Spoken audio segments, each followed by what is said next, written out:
आप सभी लोगों का एक बार फिर से स्वागत है हमारे चैनल पर। आज से हम यूथ कंपटीशन टाइम्स की जो बुक आई है प्रैक्टिस सेट के लिए, जूनियर हाई स्कूल एग्ज़ाम के लिए, उसके प्रैक्टिस सेट हैं वो शुरू कर रहे हैं। तो आज से हम मॉक टेस्ट 1 है वो स्टार्ट कर रहे हैं। इससे पहले हम 22 मॉक टेस्ट हैं जो घटना चक्र की सीरीज आई थी उसको कंप्लीट कर चुके हैं। आप प्लेलिस्ट में जाके उनको देख सकते हैं।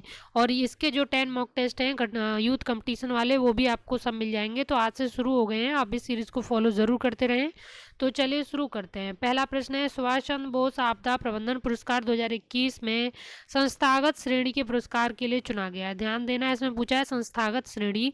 तो संस्थागत श्रेणी में ये सीड्स को प्रदान किया गया है, यानी सतत पर्यावरण एवं पारिस्थितिकी विकास सोसाइटी यानी सीड्स को ये पुरस्कार है प्रदान किया गया है संस्थागत श्रेणी में।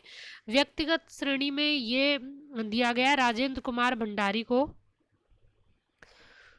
तो व्यक्तिगत में राजेंद्र कुमार भंडारी और संस्थागत में सीट्स को। नेक्स्ट है, नीति आयोग द्वारा हाल ही में जारी भारतीय नवाचार सूचकांक 2020 में कौन सा राज्य प्रथम पायदान पर है। तो 2 का राइट आंसर ऑप्शन बी हो जाएगा। कर्नाटक को इसमें प्रथम स्थान है वो मिला है, महाराष्ट्र इसमें दूसरे स्थान पर है, तमिलनाडु इसमें तीसरे स्थान पर है, यानी ये दूसरे और ये तीसरे स्थान पर है और कर्नाटक इस सूचकांक में पहले स्थान पर है। नेक्स्ट है, एनएसओ के पहले संशोधित अनुमानों में पूर्वानुमानित वित्तीय वर्ष 2020 के लिए भारत की जीडीपी वृद्धि क्या थी। तो एनएसओ के जो आकलन आए हैं उसके लिए 2020 के लिए जो जीडीपी की वृद्धि क्या अनुमानित थी वो आपको इसमें बतानी है। तो 3 का राइट आंसर ऑप्शन ए हो जाएगा, 4%।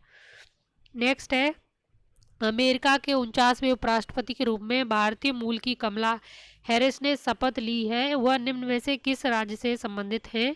तो ये जो है कमला हैरिस हैं ये तमिलनाडु की हैं, ऑप्शन डी इसमें राइट आंसर हो जाएगा।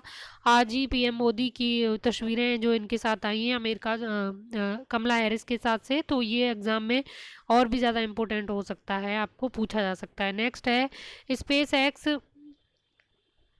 स्पेस एक्स ने हाल ही एक ही रॉकेट से सबसे अधिक उपग्रहों को प्रक्षेपित कर एक नया विश्व कीर्तिमान स्थापित किया है। स्पेस एक्स और इस प्रक्षेपण के संदर्भ में जो कथन दिए इन पर आपको विचार करना है। पहला कथन क्या है, स्पेस एक्स ने यह कीर्तिमान एक साथ 143 यानी 143 उपग्रहों को प्रक्षेपित कर बनाया है। स्पेस एक्स ने इसरो के रिकॉर्ड को तोड़ा है। और तीसरा कथन क्या है, स्पेस एक्स एक अमेरिकी निजी अंतरिक्ष एजेंसी है। तो देखिए 5 में आपका राइट आंसर हो जाएगा ऑप्शन डी। देखिए 3 है ये तो सबको पता है कि एक प्राइवेट सेक्टर की एजेंसी है अमेरिका में और स्पेस के सेक्टर में। और इसमें जो पहला कथन है ये काफ़ी चर्चा में रहा और इससे पहले जो रिकॉर्ड था वो इसरो का था, तो इसके बाद इसने इसरो के रिकॉर्ड को तोड़ दिया। तो ऑप्शन डी इसमें राइट आंसर हो जाएगा। नेक्स्ट सवाल देखते हैं, सरकार ने संपूर्ण लक्षद्वीप को एक जैविक कृषि क्षेत्र के रूप में है घोषित किया है। इस संदर्भ में निम्न कथनों पर विचार कीजिए। पहला कथन क्या है, लक्षद्वीप 100% जैविक कृषि क्षेत्र वाला देश का पहला राज्य एवं केंद्र शासित प्रदेश है। और दूसरा कथन क्या है, जैविक कृषि में कीटनाशकों का उपयोग नहीं किया जाता है। तो देखिए यहाँ पे पूछा क्या है, कौन सा कथन सत्य है। तो 6 में आपका जो राइट आंसर हो जाएगा वो हो जाएगा, अच्छा हाँ, इसमें एक और कथन है, लक्षद्वीप भारत का सबसे छोटा केंद्र शासित प्रदेश है। तो इसमें जो 3 कथन पूछे हैं राइट आंसर आपका इसमें हो जाएगा 6 में ऑप्शन बी, यानी ये दोनों कथन सही हैं, ये कथन सही नहीं है। अब ये कथन सही क्यों नहीं है पहला वाला, तो ये इसलिए सही नहीं है, यहाँ पे लिखा है पहला राज्य एवं केंद्र शासित, लेकिन ऐसा नहीं है। पहला राज्य है वो सिक्किम पहले ही जैविक कृषि करने वाला 100% क्षेत्र वाला राज्य बन चुका है। यूटी अगर इसमें लिखा होता, केवल यूटी होता, तो ये कथन पहला सही हो जाता। राज्य की वजह से ये पहला कथन सही नहीं है, इसलिए इसमें ऑप्शन बी राइट आंसर है। नेक्स्ट है, देश का ऐतिहासिक विश्व भारती विश्वविद्यालय का हाल ही में शताब्दी समारोह मनाया गया था। इस विश्वविद्यालय के संदर्भ में कौन सा कथन है वो सत्य है। तो 7 का राइट आंसर यहाँ पे हो जाएगा ऑप्शन बी, कथन 2 और 3 सत्य हैं। प्रधानमंत्री इस विश्वविद्यालय के कुलाधिपति हैं और संसद के अधिनियम से इसे केंद्रीय विश्वविद्यालय एवं राष्ट्रीय महत्व का स्थान है वो घोषित किया गया है। ये दोनों कथन इसमें सही है। पहला कथन है ये गलत है। विश्व भारती की स्थापना लॉर्ड इरविन ने की थी, तो ये कथन है वो गलत है। बाकी 2 और 3 कथन है वो सही है। तो देखिए, विश्व भारती की स्थापना है वो 1921 में गुरुदेव रविंद्रनाथ टैगोर ने की थी। यहाँ पे ध्यान देना है, रविंद्रनाथ टैगोर के द्वारा की गई थी 1921 में। और मई 1951 में यानी 1951 में संसद के अधिनियम से इसे केंद्रीय विश्वविद्यालय और राष्ट्रीय महत्व का संस्थान घोषित किया गया था। और प्रधानमंत्री इस विश्वविद्यालय के कुलाधिपति हैं। तो ये दोनों कथन यहाँ पे सही हैं, सेकंड और थर्ड। फर्स्ट है वो गलत है। लॉर्ड इरविन ने नहीं बनवाया था, टैगोर ने बनवाया था, रविन्द्रनाथ टैगोर ने। नेक्स्ट है, सरकार ने मातृभाषा में तकनीकी शिक्षा देने की रूपरेखा तैयार करने के लिए कार्यबल का गठन किया है। इस कार्यबल के अध्यक्ष कौन है? तो ये इंपॉर्टेंट सवाल है, बहुत इंपॉर्टेंट है, आपके एग्जाम पूछा जा सकता है। ऑप्शन डी इसमें राइट आंसर हो जाएगा, अमित खरे। अमित खरे को बनाया है। नेक्स्ट है, हाल ही के दिनों में चर्चा में रहे 5 आई गठबंधन के संदर्भ में कथनों पर विचार करना है, कौन सा सत्य है? तो पहला कथन क्या है? इस गठबंधन का उद्देश्य चीन पर नजर रखना और उससे जुड़ी खुफिया जानकारी साझा करना है। तो देखिए, यहाँ पे जो पहला कथन ये हो गया। दूसरा क्या है? भारत और जापान 5 आईज के संस्थापक सदस्य देश हैं। और तीसरा कथन क्या है? 5 आईज की शुरुआत दूसरे विश्व युद्ध के बाद 1946 में हुई थी। तो देखिए, इसमें दूसरा कथन है वो तो सही हो नहीं सकता है कैसे भी, क्योंकि भारत इसका संस्थापक सदस्य नहीं था। और तो इसलिए ये कथन इसमें हो नहीं सकता। 2 तो इसमें गलत होगा ही होगा। पहला सही है। अगर आपने जरा भी थोड़ा न्यूज़ पे ध्यान होगा तो पहला आप जान जाएंगे, पहला बिल्कुल सही है। अगर आपको दिक्कत होगी तो इसमें होगी। तो ये तीसरा है, ये भी बिल्कुल सही है। सेकंड वर्ल्ड वॉर के बाद ही इस संगठन को शुरू किया गया था। तो 1 और 3 इसमें सही है, दूसरा गलत है। नेक्स्ट देखते हैं, शांति एवं विकास के लिए विश्व विज्ञान दिवस है वो कब मनाया जाता है? 10 का यहाँ पर राइट आंसर 10 नवंबर हो जाएगा। 10 नवंबर को शांति विकास के लिए विश्व विज्ञान दिवस मनाया जाता है। नेक्स्ट है, राजा बिम्बसार के दरबार में उस प्रसिद्ध चिकित्सक का नाम क्या है जो भगवान बुद्ध के निजी चिकित्सक थे? तो 11 का राइट आंसर ऑप्शन सी हो जाएगा। राजा बिंबसार और राजा बिंदुसार दोनों अलग अलग हैं। राजा बिंबसार हैं ये हर्यक वंश से संबंधित थे, और जो राजा बिंदुसार हैं वो मौर्य काल से संबंधित हैं, यानी अशोक के पापा का नाम था बिंदुसार। और जो राजा बिंबसार हैं ये अजात शत्रु के पापा हैं। तो यहाँ पे आपको ध्यान देना है, राजा बिंबसार हैं, इनके दरबार में जो प्रसिद्ध चिकित्सक था वो जीवक था, और जीवक बिंबसार का ही बेटा था। यहाँ पे ये भी आपको पता होना चाहिए, बिंबसार का बेटा था जीवक, और इसी को भगवान बुद्ध की चिकित्सा के लिए उसने भेजा था। तो ऑप्शन सी यहाँ पे राइट आंसर हो जाएगा। नेक्स्ट है, योग दर्शन के प्रवर्तक कौन थे? तो ऑप्शन सी इसमें राइट आंसर है, वेरी इजी सवाल है ये। नेक्स्ट है, मोहम्मद गौरी किस वर्ष पृथ्वीराज तृतीय से पराजित हुआ था? तो तराइन के प्रथम युद्ध ने पृथ्वीराज तृतीय ने मोहम्मद गौरी को पराजित कर दिया था। बस एक ही गलती की थी कि उसको मारा नहीं, उसको जिंदा छोड़ दिया। अगर मार दिया होता तो शायद इतिहास कुछ और होता। हारने के बाद भी उसको लास्ट में छोड़ दिया था, मारा नहीं था। नेक्स्ट है, लंगर की परंपरा किसने आरंभ की थी? तो लंगर की परंपरा है, राइट आंसर इसमें हो जाएगा, गुरु नानक ने शुरू की थी। नेक्स्ट है, थॉमस रो और मुगल सम्राट जहांगीर के किस किले में मिला था? यानी थॉमस रो है ये मुगल सम्राट जहांगीर से किस किले में मिला था? तो यहाँ पर राइट आंसर आपका हो जाएगा ऑप्शन डी, अजमेर के किले में पहली बार मुलाकात हुई थी जहांगीर और थॉमस रो की। तो यहाँ पर जो राइट आंसर आपका हो जाएगा ऑप्शन डी। 1615 में जहांगीर अजमेर के किले में सर थॉमस रो से तथा 1608 में कैप्टन हॉकिंस से मिला था। तो यहाँ पे एक सवाल और आपके लिए मिल गया है कि जो आपका थॉमस रो है वो बाद में आया है, पहले विलियम कैप्टन हॉकिंस है वो आया है। तो कैप्टन हॉकिंस 1608 और 1615 और कहीं कहीं डेट इसकी 1616 भी रहती है। तो थॉमस रो इस समय आया और जहांगीर से अजमेर के किले में मिला। नेक्स्ट है, वास्को डिगामा एक पुर्तगाली अन्वेषक ने किस वर्ष में भारत के समुद्री मार्ग की खोज की थी? 1498। ऑप्शन सी राइट आंसर हो जाएगा, 1498 में। और इस काल में जब ये आया था वास्को डिगामा, तो उस समय कालीकट पर आया था। कालीकट में उस टाइम कालीकट किस शासक के शासन उसमें आता था, प्रशासन में? तो जमोरिन के प्रशासन में आता था, ये भी आपको याद रखना है। नेक्स्ट है, भारत में सबसे पहली जनगणना किस वर्ष हुई थी? 1872, लॉर्ड मेयो के काल में। ऑप्शन बी इसमें राइट आंसर हो जाएगा। अलीगढ़ मुस्लिम विश्वविद्यालय की स्थापना किसने की थी? Sir Syed Ahmad Khan. Option A इसमें राइट आंसर हो जाएगा। माना जाता है कि जो मुस्लिम लीग और पाकिस्तान की बनाने की अवधारणा है, मुसलमानों मुस्लिम समुदाय के लिए अलग से एक जो विचार है अलगाववाद का, वो शुरू करने की शुरुआत है वो अलीगढ़ मुस्लिम विश्वविद्यालय से ही मानी जाती है। तो ये भी आपको पता होना चाहिए, एग्जाम में पूछा जा सकता है। नेक्स्ट है, गांधी जी का नमक सत्याग्रह आंदोलन दांडी मार्च कब प्रारंभ हुआ था? तो 12 मार्च 1930 को दांडी मार्च की शुरुआत हुई थी। हाल ही में दांडी मार्च शुरू हुआ था जिस दिन 12 मार्च को, उसी डेट को यूपी में अभी अमृत महोत्सव मनाया गया, आज़ादी का अमृत महोत्सव। यानी कि जो हमारे 75 वर्ष पूरे होने वाले हैं आज़ादी के 2022 तक, तो उसके एक वर्ष के लिए कार्यक्रम की शुरुआत है वो 12 मार्च से की गई थी, और वो आज़ादी के अमृत महोत्सव के रूप में। नेक्स्ट है, निम्न में से कौन सा सिंधु घाटी सभ्यता से संबंधित स्थल नहीं है? तो देखिए पाटलिपुत्र नहीं है, बाकी सब है। नेक्स्ट है आपके लिए सवाल, भारत का अक्षांशीय विस्तार उत्तर से उत्तर तक है। तो ये यहाँ पे फिल इन द ब्लैंक्स वाला सवाल है। 21 का राइट आंसर इसमें हो जाएगा ऑप्शन बी। ऑप्शन बी इसमें राइट आंसर हो जाएगा। यानी भारत का जो अक्षांशीय विस्तार है वो उत्तरी गोलार्ध में ही है, ये आपको ध्यान रखना है। नेक्स्ट है, भारतीय प्रायद्वीप की सबसे ऊंची चोटी है? तो अनाई मुडी भारतीय प्रायद्वीप की सबसे ऊंची चोटी है। नेक्स्ट है, कौन सी नदी खम्बात की खाड़ी में नहीं मिलती है? तो देखिए सारी इसमें से जो है खम्बात की खाड़ी में मिलती है, किसको छोड़ के? 23 में आपका राइट आंसर ऑप्शन सी हो जाएगा। कोयना है, ये नदी आपकी महाराष्ट्र में है और ये आपकी खम्बात की खाड़ी में नहीं गिरती है। नेक्स्ट है, गंडक सिंचाई परियोजना किन दो प्रदेशों की संयुक्त प्रयास है?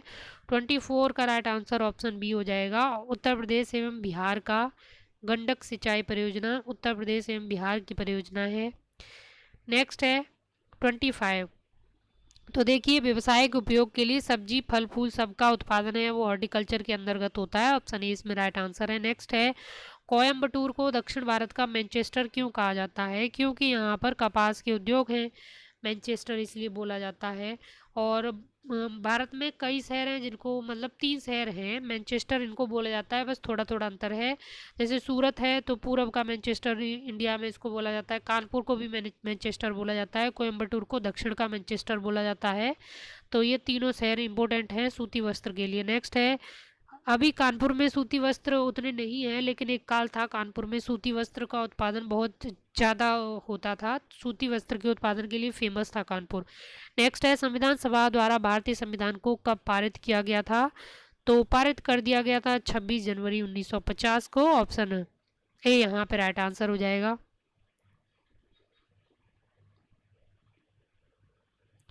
यहाँ पे पूछा है पारित कर दिया गया था, तो आई थिंक यहाँ पे ऑप्शन ए इसका राइट आंसर नहीं होगा, लागू हुआ था इस दिन, पूरा पारित हो गया था 26 नवंबर 1949 को। तो ऑप्शन बी इसमें राइट आंसर हो जाएगा।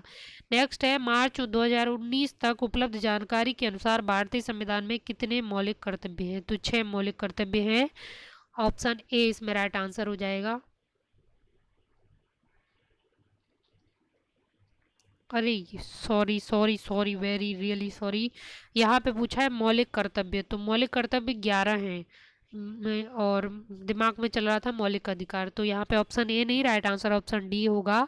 मूल संविधान में 10 थे, एक को बाद में जोड़ दिया गया है, तो ऑप्शन डी इसमें राइट आंसर हो जाएगा। नेक्स्ट है, भारत के राष्ट्रपति अपना त्यागपत्र किसको संबोधित करते हैं? देखिए इस बुक में ये सवाल है बहुत टेक्निकली एकदम सही बनाया गया है, क्योंकि राष्ट्रपति हैं और या लोकसभा अध्यक्ष हैं, ये अपने जो त्याग पत्र हैं वो किसी को संबोधित करके लिखते हैं, ना कि सौंपने जाते हैं। बहुत सारे बुक में, बहुत सारे एग्जाम में ये पूछ लिया जाता है कि लोकसभा अध्यक्ष अपना इस्तीफा किसको सौंपते हैं, तो लोकसभा उपाध्यक्ष होता है, जबकि टेक्निकली वो सवाल बिल्कुल गलत है। संबोधित करते हैं लोकसभा उपाध्यक्ष को, लोकसभा अध्यक्ष है वो अपना त्याग पत्र। तो यहाँ पे जो राइट आंसर हो जाएगा ऑप्शन सी, उपराष्ट्रपति। नेक्स्ट है, भारत में भारतीय संसद के मंत्रिमंडल के विरुद्ध अविश्वास प्रस्ताव पेश करने के लिए न्यूनतम सांसदों के समर्थन की आवश्यकता होती है, तो कितने की होती है? 50 की। ऑप्शन डी यहाँ पे राइट आंसर हो जाएगा। नेक्स्ट है सर्वोच्च न्यायालय के न्यायाधीश के पद पर नियुक्ति के लिए पात्र बनने के लिए किसी जज का उच्च न्यायालय के न्यायाधीश के रूप में कितने वर्ष की सेवा है वो आवश्यक होती है। 31 में राइट आंसर ऑप्शन बी हो जाएगा, 5 वर्ष। नेक्स्ट है भारतीय संविधान के किस संशोधन अधिनियम में मतदान की उम्र 21 से घटाकर 18 कर दी गई। तो ये की गई थी 61वां संविधान संशोधन अधिनियम 1988 है। अधिनियम 1988 का है, यहाँ पर 89 नहीं है, ध्यान देना है। 1988 का है, ये लागू 89 में हुआ था, तो अधिनियम माना जाएगा 88। तो इसमें ये डेट है यहाँ पे 88 होना चाहिए, ना कि 89। नेक्स्ट है भारत में हरित क्रांति के जनक कौन है। स्वामीनाथन है, ऑप्शन सी यहाँ पे राइट आंसर हो जाएगा। नेक्स्ट है 1 रुपए के नोट पर हस्ताक्षर होते हैं वित्त सचिव के। अगला सवाल है 2017 में दर्ज भारत में शहरीकरण की स्थिति क्या है। तो 30 से 35% के बीच। नेक्स्ट है अंतर्राष्ट्रीय परमाणु ऊर्जा एजेंसी का मुख्यालय कहाँ है। 36 का राइट आंसर यहाँ पर हो जाएगा, ऑप्शन सी, वियना में। नेक्स्ट है पृथ्वी की जो पपड़ी यानी क्रस्ट का मुख्य रूप से अंश है वो किससे गठित है। 37 का राइट आंसर ऑप्शन बी हो जाएगा, ऑक्सीजन तथा सिलिकॉन। नेक्स्ट है किसी क्षेत्र की औसत जलवायु को जानने के लिए किसका योगदान है वो नहीं होता है। तो 38 में राइट आंसर हो जाएगा, ऑप्शन सी, वृक्षों की संख्या। बाकी वर्षा, वायु की गति और आर्द्रता ये तो जलवायु की पहचान के लिए इम्पोर्टेंट कंपोनेंट है, वो होते हैं। नेक्स्ट है इराविकुलम नेशनल पार्क स्थित है केरल में। ऑप्शन सी यहाँ पे राइट आंसर हो जाएगा, और ये केरल के इडुक्की जिले में स्थित है, पश्चिमी घाट में। यहाँ पर चाय के बागान भी हैं, ये भी ध्यान देना है, चाय के बागान भी हैं यहाँ पे। नेक्स्ट है किस कृषि क्षेत्र से उत्पन्न होने वाले मीथेन गैस के अतिरिक्त मुख्य ग्रीन हाउस गैस कौन सी है। यहाँ पे ध्यान देना है, कृषि क्षेत्र से पूछा है। तो 40 का राइट आंसर ऑप्शन ए हो जाएगा, नाइट्रस ऑक्साइड।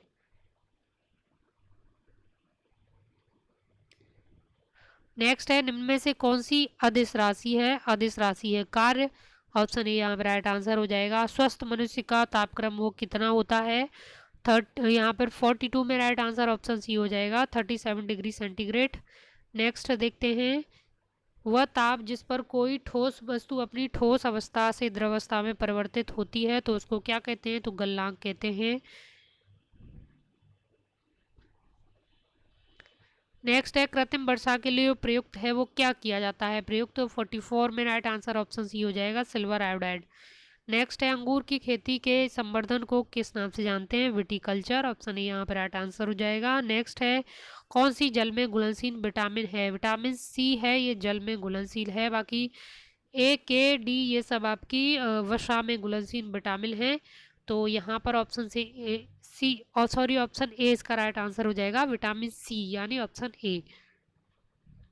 जल में दो ही विटामिन है जो घुलनशील होती है, एक तो सी होती है और एक बी होती है, बाकी सब वसा में होती है। नेक्स्ट है इसमें से जो तीसरे शब्द से ठीक उसी प्रकार संबंधित है जो पहले शब्द से है तो वो कौन सा है भैया।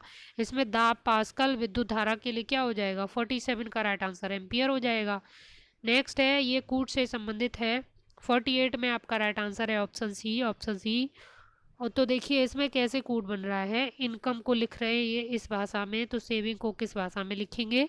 तो देखिए आप आई से -1 किए करिए तो एच हो जाएगा, एन में +2 करिए तो पी हो जाएगा, सी में +2 करिए तो ई हो जाएगा, फिर ओ में -1 करिए एन हो जाएगा, एम में +2 करिए ओ हो जाएगा, और ई में +2 करिए जी हो जाएगा। उसी प्रकार इधर बना लेंगे, एस में -1 करिए आर हो जाएगा, सी में +2 करिए सॉरी ए में +2 करिए सी हो जाएगा, वी में +2 करिए एक्स हो जाएगा, फिर आई में -1 करिए एच हो जाएगा, फिर 2 +2 के आएंगे यानी एन में +2 करिए पी हो जाएगा, और जी में +2 करिए आई हो जाएगा। तो इसलिए ऑप्शन सी राइट आंसर है। नेक्स्ट है 49, तो 49 का राइट आंसर ऑप्शन ए हो जाएगा। नेक्स्ट है ये कथन और निष्कर्ष से संबंधित है, तो काफ़ी बड़ा सवाल है ये, इसको आप ज़रूर पढ़ लेना एक बार।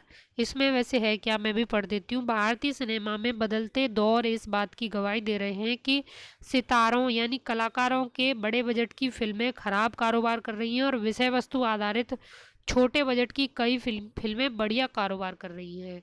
निष्कर्ष क्या है इसमें, सितारों के चयन को अधिक महत्व न देते हुए अपनी कथा सामग्री के कारण छोटे बजट की फिल्में अत्यंत सफल रही हैं। दूसरा निष्कर्ष क्या है, बड़े सितारों के चयन के कारण बड़े बजट की फिल्में बॉक्स ऑफिस पर असफल रही हैं। तो देखिए यहाँ पे जो निष्कर्ष है वो सही होगा, केवल ए है वो सही है, केवल एक निष्कर्ष है ये निकल रहा है इस कथन से, क्योंकि ये तो क्लियर हो रहा है क्योंकि वो इसीलिए सफल हो रही है कि उनकी जो स्टोरी है वो अच्छी है। लेकिन ज़रूरी नहीं स्टोरी बड़े बड़े कलाकारों के पास अच्छी होगी तो उनकी फिल्में भी हिट हो सकती हैं। तो इसलिए ये कथन तो नहीं निकल रहा है इसमें से सही, तो ऑप्शन ए इसमें राइट आंसर हो जाएगा। तो ये टोटल आपका 1 मॉक टेस्ट है, कंप्लीट हो गया है। अगर आपको इस सीरीज़ से लाभ हो रहा है, अगर आप इस तरह की वीडियो और चाहते हैं कि हम पूरी बुक आपके लिए कंप्लीट करवा दें, तो आप वीडियो को शेयर ज़रूर करें और लाइक भी करें और चैनल को सब्सक्राइब ज़रूर कर लें, क्योंकि अगर आप सब्सक्राइब करते हैं तो उससे हमको मोटिवेशन मिलता है कि हम सीरीज़ को आगे जारी रखें। तो चलिए नेक्स्ट वीडियो में मिलते हैं। Thank you.